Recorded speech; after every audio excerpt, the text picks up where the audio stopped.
क्या हाल चाल है यार। आई एम सो हैप्पी, घर मिल गया। बहुत टाइम से ढूंढ रहे थे घर, और मिला भी घर ऐसा जो सपनों में सोचा था। तो मैंने जब कम्युनिटी में यूट्यूब वाली में पोस्ट डाला था घर का फ़ोटो डाल के और अपनी खुशी शेयर करने के लिए, तो आप में से बहुत सारे लोगों ने उस पर कमेंट किए, कॉन्ग्रेचुलेशंस बोला। उसके लिए thank you so much. In fact मैं भी घर के फ्रंट यार्ड में खड़ा हूँ आज। थोड़ा ये डीप क्लीनिंग वाले आए हुए हैं, फिर थोड़ा रेनोवेशंस कराएंगे और मैं भी विद इन अ वीक और टू हम यहाँ पे मूव कर जाएंगे। तो मुझे लगा in the mean time tour तो बाद में कराऊंगा घर का, जब थोड़ा सेटल हो जाएंगे। लेकिन अभी मुझे लगा कि जो क्वेश्चंस आए हुए थे उस पोस्ट पे कि कौन सी लोकेशन में लिया, कैसे आपको घर मिला, ये कितने का ख़रीदा और कितना डाउन पेमेंट किया, कितना मॉर्गेज मिला, और आपकी सिंगल इनकम है या डबल इनकम है, तो मुझे लगा वो सारे सवाल मैं इस वीडियो में in the mean time answer कर देता हूँ। तो पहले मैं थोड़ा सा आपको दिखा देता हूँ। ये तो ये फ्रंट यार्ड है, आगे ये सोसाइटी है ऐसे पूरी यहाँ पे, और ये हमारा घर है, और ये सामने घर है, और इधर ये पार्किंग करने का स्पेस है। तो मैं आपको इधर से लेके चलता हूँ अंदर, और वहाँ बैठ के फिर मैं आपके सवाल आंसर करता हूँ। इधर ये दो गराज हैं। तो ये अंदर पीछे बैकयार्ड का रास्ता भी मैंने अनलॉक किया हुआ है। तो इसको अनलॉक करके अंदर चलते हैं अभी। तो ये जी आपका हो गया पीछे का बैकयार्ड का समझो गार्डन। यहाँ पे थोड़ा सा हम करेंगे, थोड़ा मुर्गियाँ पालेंगे कोने में, और थोड़े पौधे वगैरह लगाएंगे। और इधर ये पीछे का जो सीमेंटेड यहाँ पे इन्होंने कराया हुआ था। और उधर वो देखोगे आप पीछे, इधर ये पूल है, अभी बंद है क्योंकि हमें घर मिला है ये नवंबर के फर्स्ट वीक में। तो इस टाइम पे क्योंकि अभी विंटर्स आ चुके हैं, तो ये पूल बंद कर दिए इन लोगों ने। तो होपफुली अभी मे बी मार्च के आसपास इसको शायद खुलवाएंगे हम। और उधर छोटा सा एक ये यहाँ पे भी साइड में थोड़ा यार्ड बना हुआ अच्छा खासा। और हमारा मन ये है कि यहाँ पे एक सिंथेटिक क्रिकेट का पिच आता है, आपने अगर देखा हो तो ये काफ़ी लंबा ऐसे एरिया है यहाँ पे। और हमारा प्लान है कि इस एरिया में एक ऐसा नेट लगा के क्रिकेट वाला, और बीच में सिंथेटिक पिच लगा देंगे तो क्रिकेट खेलने के लिए अच्छा रहेगा। बाकी मेरा बेटा सॉकर खेलता है और मेरे को या और कोई गेम आता नहीं है, तो हम लोग क्रिकेट खेलते हैं, बचपन में खेलते थे इंडिया में। तो बस यही है कि यहाँ पे तो इस पूरे एरिया में इधर एक पिच बनवाने का प्लान है। एनीवेज, तो अभी चलते हैं वापस, और मैं जिसके लिए आप शायद देख रहे हो वीडियो, वो सारे सवाल आंसर करता हूँ। मेरा मन है कि यार बैठ के करूँ यहाँ पे मैं आराम से कहीं पे। तो मैं इधर पूल के पास आराम से बैठ के बातचीत करते हैं मैं और आप, ठीक है। एक मैंने एनडी फ़िल्टर लगाई, हटा देता हूँ, ये धूप में थोड़ा डार्कनेस ना इसलिए लगाया जाता है। ओके जी, ठीक है। तो भाई मेरे सबसे पहला सवाल कि लोकेशन कौन सी है। तो कई लोगों को लगा शायद ऑस्टिन टेक्सास है। ऑस्टिन में रहता था, 6 महीने वहाँ पे रहा, लेकिन 2 साल पहले मैं मूव करके न्यू जर्सी वापस आ गया था।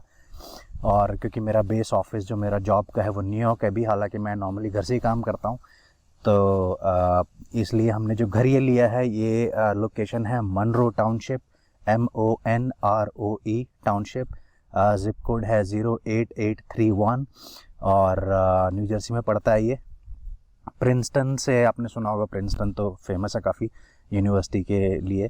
तो प्रिंसटन से I would say it would be around 15 minutes drive, ठीक है जी। और उसके बाद दूसरा सवाल था, लोकेशन हो गया, how you found the house.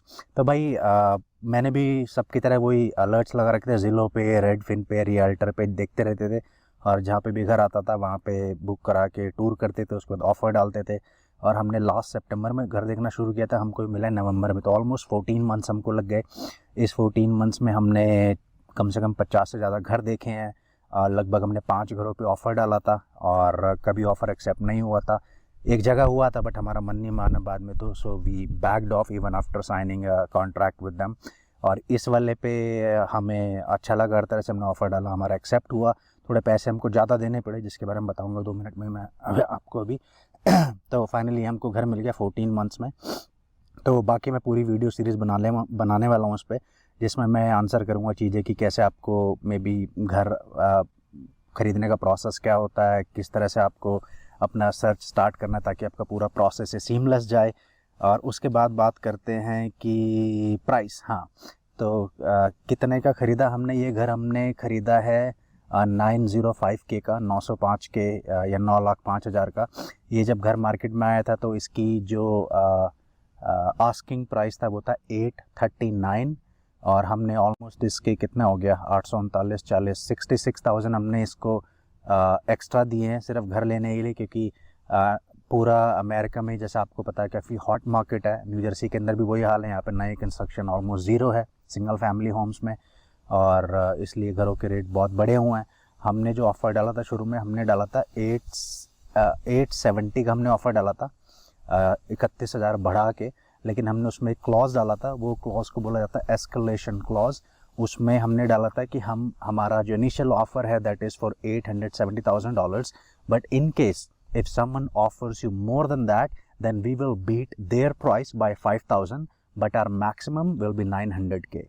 तो अगर कोई बोलता कि 875, तो हम उसका ऑटोमेटिकली ऑफ़र बीट कर देंगे 5,000 से, लेकिन हमारा जो मैक्सिमम अमाउंट होगा वो 9 लाख होगा। तो हमारा ऑफ़र एक्सेप्ट हो गया। किसी ने 880 का ऑफ़र किया था, 885 पे हमारा ऑफ़र एक्सेप्ट हो गया। हम बहुत हैप्पी थे, लेकिन अगले दिन सुबह उनका फिर फ़ोन आया कि रात को एक और ऑफ़र आ गया 9 लाख का। तो अब उनका 9 लाख उनको मिल रहे हैं। तो मेरे को और मेरी वाइफ को लगा तक ऑफ़र जाएगा तो हम बैकआउट कर जाते हैं, बट मेरे को लगा कि इतना 14 मंथ्स बाद फिर दोबारा उसी प्रोसेस में लगना पड़ेगा, तो ट्राई करते हैं। Then we decided let's put our max offer at 905। If we get it fine, if we don't get it then that's fine too.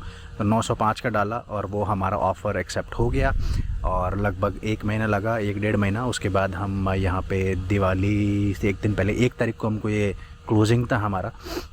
तो 905 तो हमारे वो लगे जो हमने दिए, प्लस में हमें चाहिए था दिवाली 4 तारीख की थी, हम चाह रहे थे उससे पहले मिल जाए। तो हमने थोड़ा उनको और लालच दिया कि हम आपको $1,000 का गिफ्ट वाउचर देंगे अगर आप हमको ये घर 1 तारीख 1 नवंबर या उससे पहले दे देते हो तो।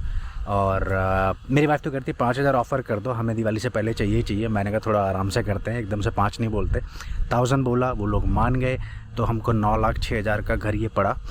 प्लस में जैसा कि मैं बाकी वीडियोज़ में बताऊंगा, कुछ यहाँ पे क्लोजिंग कॉस्ट होती है। जैसे इंडिया में भी हम अगर खरीदते हैं तो हम जाते हैं रजिस्ट्री कराते हैं घर की, उसमें थोड़ा हमें और पैसा देना पड़ता है, एडमिनिस्ट्रेशन फ़ीस वगैरह। सेम केस यहाँ पे भी। यहाँ पे आप जब टाइटल ट्रांसफ़र कराओगे, जो क्लोजिंग का आपको डेट मिलता है जहाँ पे बायर भी आएगा, सेलर भी आएगा, अटर्नी के ऑफ़िस में या वकील के ऑफ़िस में आप बैठ के आप साइन करोगे, तो वह कुछ क्लोजिंग कॉस्ट होती है जो आपको देनी पड़ती है। तो वो क्लोजिंग कॉस्ट मैं देख के बताऊंगा कितने में भी अगले वीडियो में, बट मेरे को जहाँ तक याद आ रहा है शायद 20-25 हज़ार के आसपास हमारा वो लगा था। और प्लस में अभी क्योंकि हम 2 बेडरूम के छोटे अपार्टमेंट में रह रहे थे पिछले 7 साल से, तो हमने कुछ खास फर्नीचर ख़रीदा नहीं था। तो अभी यहाँ पे क्योंकि बेसमेंट भी है, मिडिल वाला फ्लोर भी है, अपस्टेयर्स भी है, तो सारा फर्नीचर, होम थिएटर लगाएंगे। और जो कारपेट है यहाँ पे थोड़ा सा गंदा हो रखा है, तो कारपेट चेंज करा के रादर देन कारपेट ही बिछाने के हम हार्डवुड फ्लोरिंग करा रहे हैं। तो आई थिंक सब कुछ मिला के मेरे को लग रहा है कि मिलियन से 5-10 हज़ार ऊपर में हमारा कोई घर बैठेगा। और उसके बाद एक बंदे ने पूछा था डाउन पेमेंट वगैरह, तो भाई डाउन पेमेंट मैंने इसका 20% किया है, और 20% से कम में मिल सकता था क्योंकि मैं फ़र्स्ट टाइम होम बायर था, मेरा क्रेडिट वगैरह भी अच्छा था। लेकिन अगर आप 20% से कम देते हो तो आपको एक PMI भरना पड़ता है, जो मॉर्गेज इंश्योरेंस होता है, और उससे किस्त हर महीने की 400-500 बढ़ रही थी। तो मैंने सोचा जब पैसे रखे ही हैं तो 20% डाउन कर ही देते हैं, और उसमें जब आप 20% डाउन करते हो थोड़ा सा आपके ऑफ़र में भी वजन आ जाता है। तो फिर मैंने इसलिए 20% डाउन पेमेंट किया है इसका। उसके बाद जो हो गया मॉर्गेज, हाँ, तो मेरे को जो उसका मॉर्गेज मिला है वो मिला है 30 ईयर्स का। मैंने फ़िक्स मॉर्गेज लिया था, वो मेरे को मिला है 2.375। अब आई नो आपको लगेगा बहुत ही अच्छा रेट है 30 ईयर फिक्स 2.375 का, और ये मेरे को कैसे मिला ये मैं एक और वीडियो बना के उसमें बताऊँगा। तो हो सकता है आपको तो उससे थोड़ी सी हेल्प मिल पाए। एक भाई ने पूछा हुआ था कि आपकी सिंगल इनकम है या डबल इनकम है, तो यार मेरी सिंगल इनकम ही है। मैं अकेला ही जॉब करता हूँ, बाकी थोड़ा बहुत इधर उधर इन्वेस्टमेंट्स करता हूँ, उसी से हम लोग हमारा मेन इनकम सोर्स वही है। मेरी वाइफ के पास हालांकि EAD आ चुका था पिछले 3-4 साल से है उसके पास EAD। लेकिन हमारे बच्चे बहुत अभी छोटे थे, मतलब मेरा बेटा अब 12 साल का हुआ है, बेटी मेरी अभी 10 साल की हुई है। तो हम लोगों ने डिसाइड किया था कि हम कॉम्प्रोमाइज़ नहीं करेंगे बच्चों की परवरिश पे। तो मेरी वाइफ बच्चों की उस पर फोकस करेगी, और जब बच्चे मे बी 10-12 साल के हो जाएंगे तो हम लोग दूसरे इनकम का ट्राई करेंगे। तो अभी वो हो गए हैं। तो अभी मेरी वाइफ ने जॉब्स करना शुरू किया है, मतलब ऐसे। और हम चाह रहे थे कि जॉब ऐसा होना चाहिए कि मेरी वाइफ IT वगैरह में है नहीं, कोई उसके पास सॉलिड ऐसी डिग्री नहीं है कि उसको कोई IT या इस तरह की जॉब में वो जाना चाहे। और तो हमने यही डिसाइड किया था कि बिज़नेस ऐसा होना चाहिए, जॉब ऐसी होनी चाहिए जिसमें कि वो घर पे रह के बच्चों की टेक केयर कर पाए, या अगर वो बाहर भी जाती है तो अपने ऑफ टाइम में जा पाए, ऐसे पीक आवर्स पे ना जाए। तो ये डिसाइड करके मेरी वाइफ ने 2-3 काम छेड़े हैं अभी। पहला तो उसने इंस्टाकार्ट, आपने सुना होगा, इंस्टाकार्ट की डिलीवरी होती है कि डिलीवरी में ऐप में ऊबर की तरह आपको आता है कि इस बंदे का ये ऑर्डर है, फॉर एग्जांपल कॉस्को से 20 आइटम पिक करने हैं और उस बंदे के घर पे डिलीवर करने हैं। तो वो उसने ट्राई किया, वो उसको डिसेंट लगा, बहुत ज़्यादा मज़ा नहीं आया। मतलब एक बार हमने सीवेज का छोटा सा एक ऑर्डर किया था, तो उसमें 1 घंटा लग गया और उसको शायद $9 मिले, so that was not worth it. उसके बाद उसने ऊबर ईट्स का भी अप्लाई किया है, वो भी आएगा शायद। और उसके साथ साथ हमारा प्लान है कि मैंगो, उसका प्लान है कि इधर मैंगो का भी मज़े आगे भी बैकयार्ड बड़ा है, तो ये भी घूमता फिरता रहता, नाचता रहता है यहाँ पे। बेचारा पहले अपार्टमेंट में था तो उसको जगह नहीं मिलती थी इसे खेलने कूदने की।